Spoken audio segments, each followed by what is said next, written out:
Bueno amigos, bienvenidos a una emisión especial de Arcadia Café, hoy estrenando acá este segmento en Momento Freak. Estoy con una estrella, con una persona, con una personalidad del mundo del cine.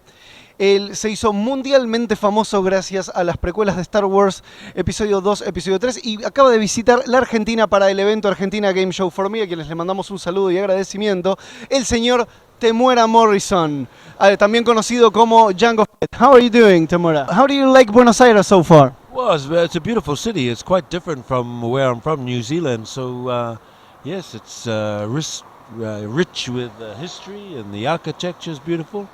But the people are nice too, very good. So, I am blessed that Star Wars has afforded me opportunities to travel. It's the only movie that still lives on, even though we filmed Star Wars Episode 2, Episode 3, some almost 20 years ago. Yeah. But there's still a life force in Star Wars for me to be able to travel to Buenos Aires. So the city is very exciting, very vibrant, very colorful, a mix of people, the culture. Yes, I'm very much enjoying it. And what is the name of your hometown? Where are you from exactly in New Zealand? I'm from a small town in the middle of the North Island. New Zealand, two islands, North Island, South Island, and a little one down below, Stewart Island. But I'm from the middle of the North Island, a place called Rotorua. It's a lakes district. We have 8 to 10 lakes around our area. And the special thing about our area is we have geysers, the hot water, Yes. the springs, so you can bathe in the water to help make you feel good. It's like a city of spa, natural springs. So it's a very beautiful place. We have a lot of lakes. It's very popular for mountain biking. Mountain bike. Oh, sounds great. People come from all around the world to do mountain biking in my hometown. So it's very different from here. Very different. I want to pay you a visit now. Well, Yes, come anytime. I'll look after you. Great. Well, We have a New Zealand asado. New Zealand asado. okay, it's recorded. Okay, now we have to do it. Now, tell me, how did you start in the movie industry as an actor? What is your origin as an actor? Well, I used to do a lot of cultural performance, Maori dancing, and I was, and then I moved from my hometown to Auckland, and I was like an extra, people in the background. Yeah. That's how I started in the business. As they need people to cross the road in the back of shot, so I started off as an extra. Guy number 4. Yes. Guy number 4, cross the road, please. Yes. So it was a very humble beginnings, and then I always had a desire to learn about it. So from that, I went to the big city of Auckland, and I ended up on a course to study, and then on the course there was about 20 of us. So we were used as extras all the time. So that led to a number of roles, small parts, one line. Muchas gracias. Yes. And that's how I started off, as an extra, and then I got a small role in different TV shows, maybe one line, and then I had a couple of producers give me a break when I started off in television. And then I ended up on a New Zealand soap, like a Monday to Friday, soap opera. Soap opera, yes. Yeah. I was very popular actor on a soap opera. I played a doctor.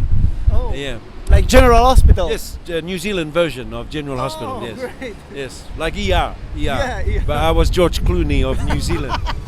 But I very like that. It was called Shortland Street, and I did 3 years, and then I worked on movies like The Piano, Jane Campion movie, Piano. The pianos, yeah. Yeah, but on the production side. So I used to work on both sides of the camera, behind the camera, like in production and advisor and things like that. And then I liked acting all the time, and then while I was doing Shortland Street, the soap opera, they did a movie called Once Were Warriors, and the director got me to do the part of, it was quite a big part too for Once Were Warriors, and that movie was the one that got me recognized around the world. So from there I went to Hollywood and got an agent over there, and sort of just kept going. Yeah. Okay. So it'd be like 20, 30 years now I've been acting. And then when you moved to Hollywood, then you met George Lucas. Yes, well, that was so long. I did, my first Hollywood movie was Barbed Wire with Pamela Anderson, comic book. Yeah. Then the Island of Dr. Moreau with Marlon Brando. Then I did Speed 2 with Sandra Bullock. 6 Days, 7 Nights with Harrison Ford yeah. and Anne Heche. I played the pirates.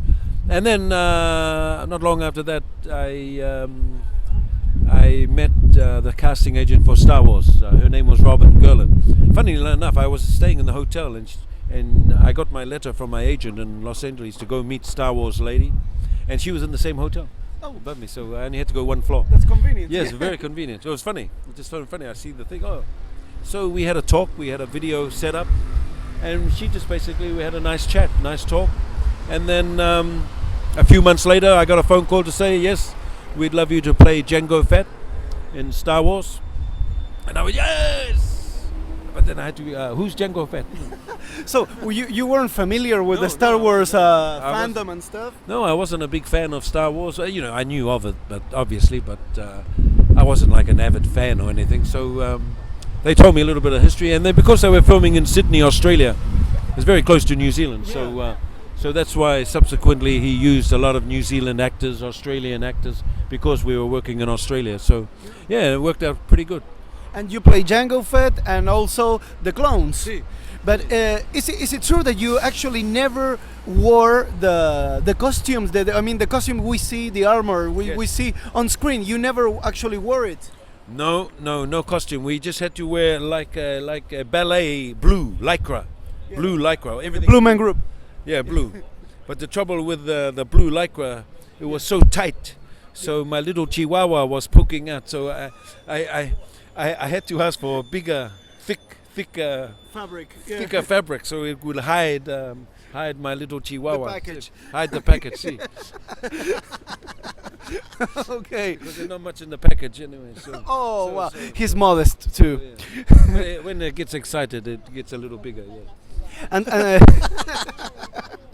in the emotional parts of the movie, when he starts shooting with Ewan McGregor. Yes. Okay, and you actually that was my first scene in episode 2. Was the scene with Ewan McGregor? When it's raining. And and he comes to my island, Camino. Yeah. And I was very nervous too, because my first scene, first day. And Ewan McGregor, he was the Jedi, so he'd been working on the movie for a year or so he was used to everything. And for me, it was a big movie. It was huge studio, blue screen everywhere. So I, New Zealand movies were pretty small in terms of the production.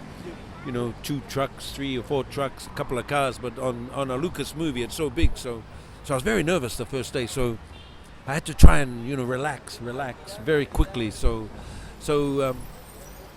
I wish I could do it again, but I can't do it again. But I would change a few things, take it more seriously maybe, but it was a wonderful experience to work with George. George just tried to keep me relaxed, and I enjoyed it very much. How is he directing actors?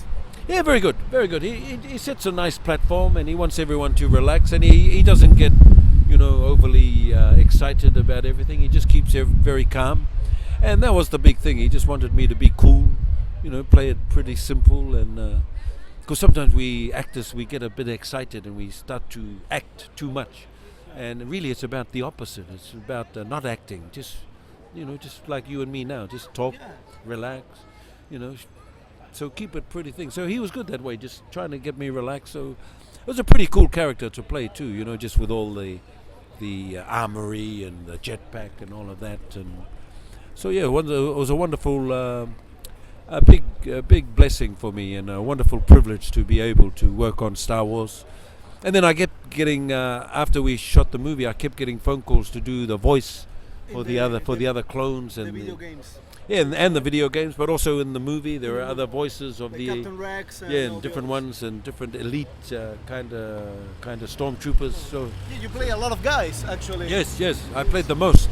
Yeah. When you see my army, I think there's 100,000 of me. So yeah, it's kind of weird to see all the other clones. Yeah, but did you shoot one by one, or is it like a digital copy of each one? Yes, they had people take my. Sometimes before action and after action, I'd be doing something, and they would use that little moment and take that moment and stick it on the clone. And then, when they're filming and they're just before action, I might be doing something. They would take a little bit and stick it on the other clone.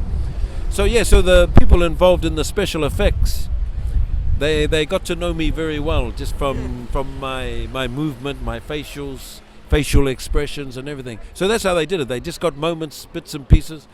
Of course, George, because I was all the clones and the different ones in the background, so he'd use just different moments from different bits to add to the clone troopers. So yeah, it was kind of different.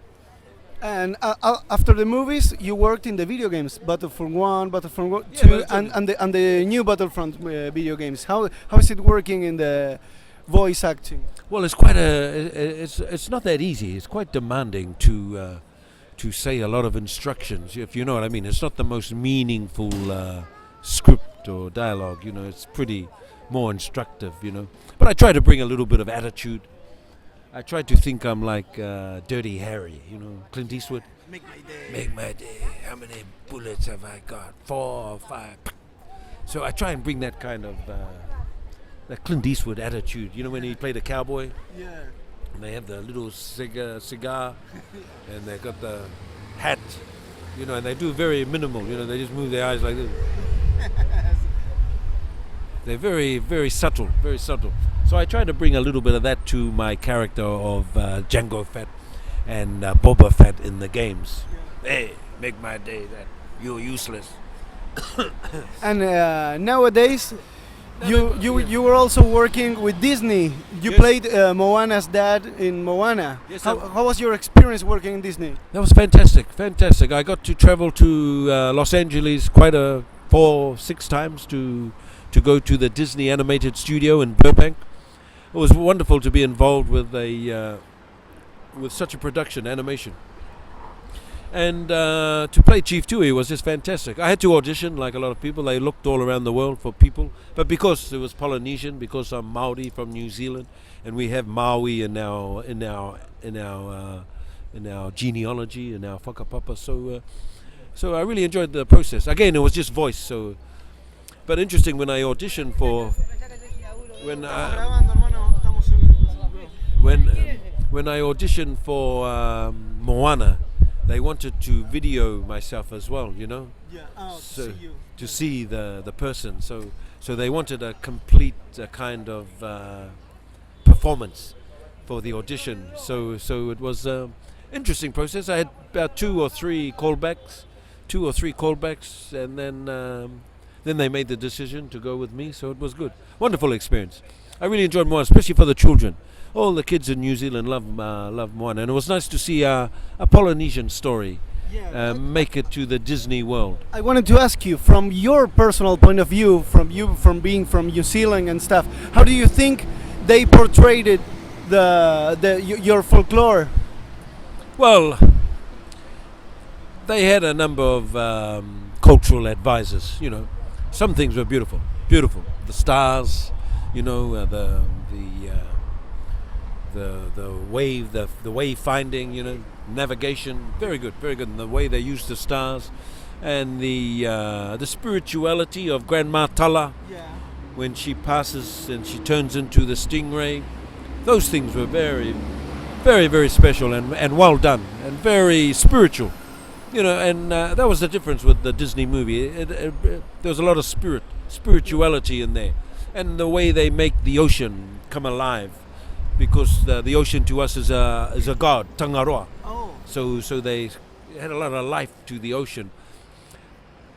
I wasn't personally happy with the way Maui looked, but after watching the movie and But why?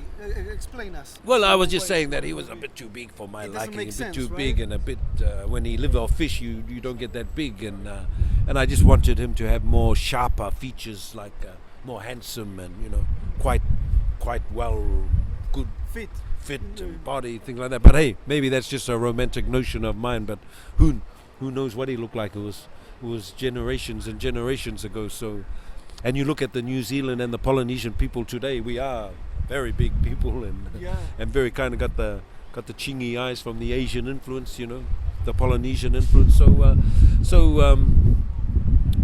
no offense over there, brother.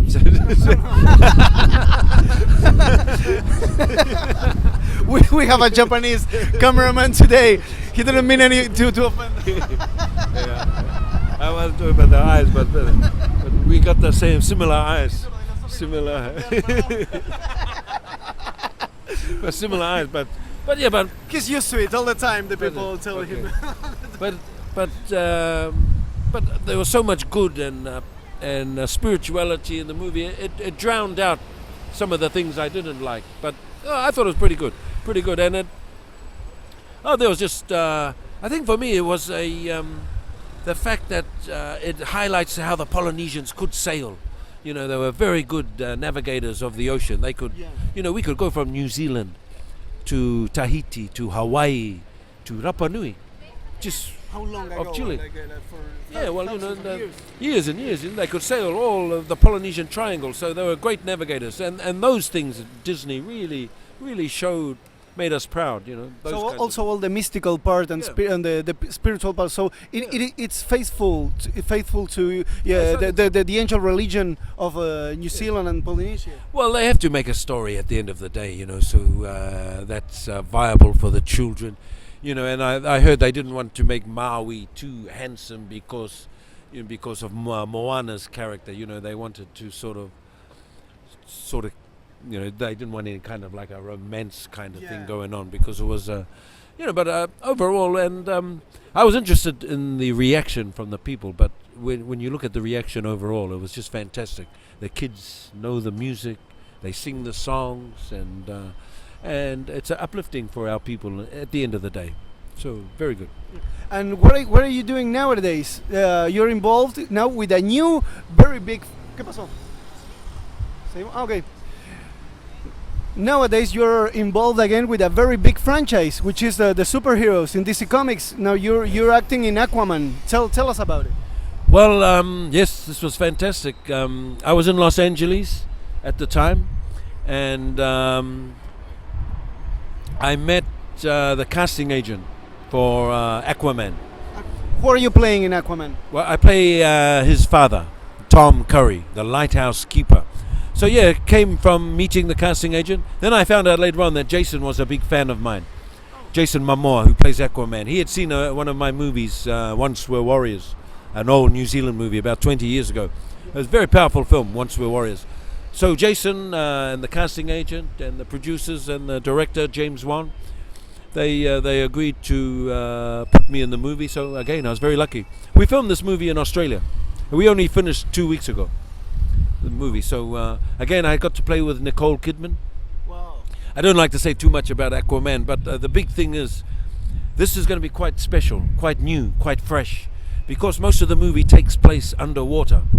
So now they have an opportunity to create a world, the city of Atlantis, all underwater.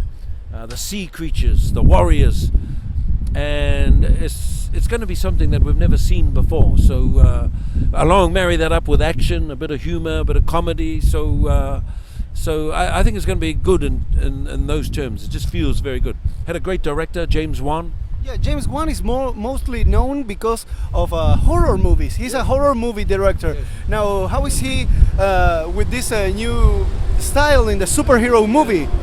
Well, just working with James, he was very. There's a lot going on, but he's very particular, very specific, and he got a very good eye. So I think they took on this movie because it had so many challenges. And, you know, for example, how do they come into the city of Atlantis? Do they drive on a car? Do they walk? And how do they leave?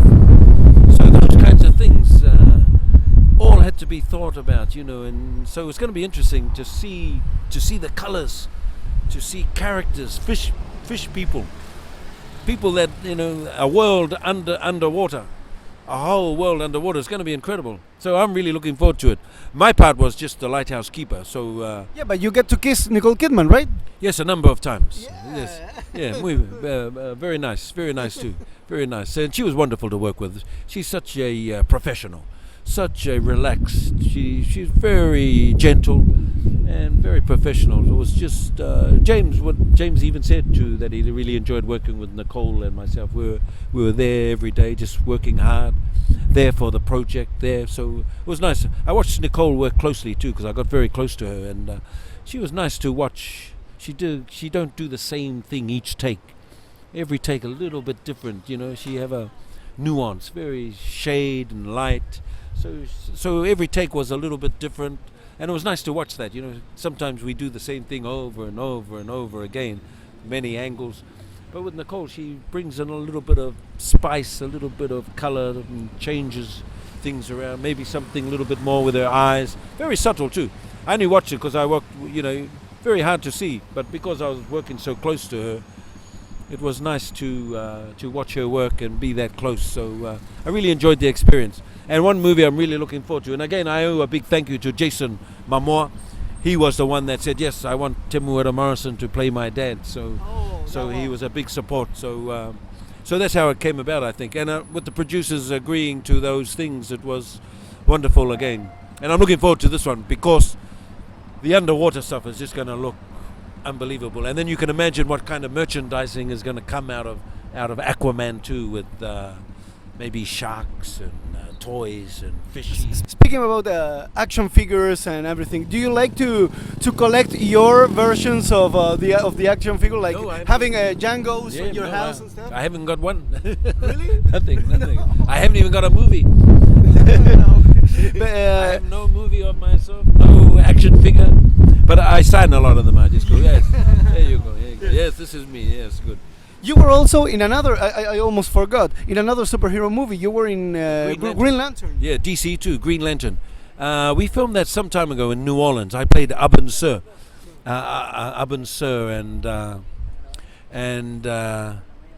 And again, I was getting so excited to work on this film, but I really enjoyed because it was quite a makeup job. It was like 6 hours in makeup to put Abin Sur together. They used prosthetics makeup, and that's unusual these days. Everything is CGI. Yeah, but this time they used prosthetics, and it was quite a process. And I was really enjoying the movie, but again, it was I died too early. Most of my big blockbuster comic book movies, I seem to be dying too early. Again, in Green Lantern, I was. Oh, you die in the beginning. Yeah, like first 5 minutes. Yeah. Here's the ring. Here's the ring, and then. And tell me, we were supposed to do a 2, Green Lantern 2, but I don't know. It never happened. It never happened. The first one did not generate enough Dalero, so that's what you get. Tell me, how is the New Zealand movie industry as an independent movie industry in New Zealand these days? It's very difficult in New Zealand to get our movies made. You know, we make about probably half a dozen of movies a year, so that's a good thing if we can get 6 movies out. But of course, there's Peter Jackson there, Lord of the Rings. But that's something else quite again. But the New Zealand film industry, it's growing still. We're still small, but it's still growing, and we just got to build the confidence in terms of the money, in terms of it's hard to make the money back for the investors. You know, you still need $3 to $4 million to make a good movie in New Zealand generally. So same here. Yeah, and getting that back at the box office is quite hard sometimes with a smaller market. But again, if you got a good story. Like, I think Taika Waititi, he's a young Maori director coming out of New Zealand. His films are doing very well, even at the box office, you know. So and now very popular. Yeah, very popular, and he's made a number of films in New Zealand, and now he's so popular. Now he's directing Hollywood movies. He just directed the latest Thor, and he is a kind of like he's quite a funny person in real life, so he brings a lot of kind of the comedy element to his work. So he's doing very, very well, and a lot of his films are doing, you know, viable commercially too. So it's still growing. We still got a lot of work to do in terms of getting a few more productions, but we have our TV and we have a number of soaps going in New Zealand. And you always keep working in TV and movies. Well, being an actor, you have long periods of time where you're unemployed. Yeah. You know what it's like. It's you're a long vacation. A long vacation, or I call it in between opportunities. Unemployed, in other words. But I like to keep it positive, and this is where I'm lucky on Star Wars, because when I have a break. Yeah. Well, I'm able to come here to Buenos Aires, meet all my 501 fans, you know, have a break, travel. Le mandamos un saludo grande a todos los chicos de la Legión 501 que estuvieron acompañándolo en el Into the Force este fin de semana. Sí, yeah. And one more thing. Yeah. One more thing. Sí, Do you no know this problem. guy? Yeah, Kenny Baker. Kenny Baker.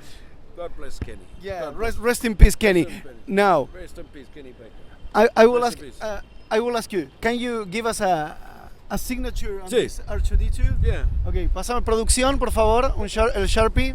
Sharpie over here. Sharpie. I put Temuera Morrison. Huh? Temuera Morrison. Django Fett. Yeah, that's your name, Yes, right? yes. Not RTT2. I like Kenny. Kenny and I, we used to go to conventions all around the world, and Kenny, very funny man. We like to have a little vino and have a little laugh and do a little fun.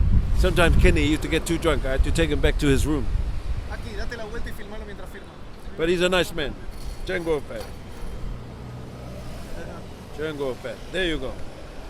217.